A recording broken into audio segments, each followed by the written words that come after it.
Bike ও ডাম্পারের ধাক্কায় মৃত্যু হল এক বাইক আরোহীর। শনিবার ঘটনাটি ঘটেছে উত্তর দিনাজপুর জেলার গোয়ালপুকুর ১ নং ব্লকের দক্ষিণ শাহাপুর এলাকায়।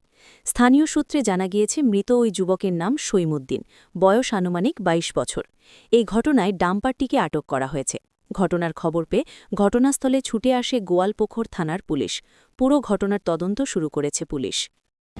এখানে একটা ডাম্পারের সাথে মোটরসাইকেল অ্যাক্সিডেন্ট হয়েছে, স্পট ডেথ হয়ে মারা গেছে। কোন জায়গাটা এটা? এটা দক্ষিণ শাহপুর।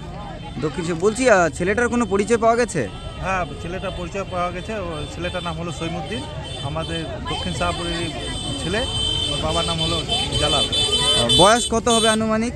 বয়স আনুমানিক 21-22 হবে। বলছিলাম, গাড়িটি কি ধরা হয়েছে যে ডাম্পারের সঙ্গে লেগে? ডাম্পারটি ধরা হয়েছে, ডাম্পারটি ধরা আছে। আমরা পুলিশকেও ফোন করে দিয়েছি, পুলিশের গাড়িও চলে আসছে। আপনার নাম? আমার নাম দুলাল। কোন দায়িত্বে রয়েছেন?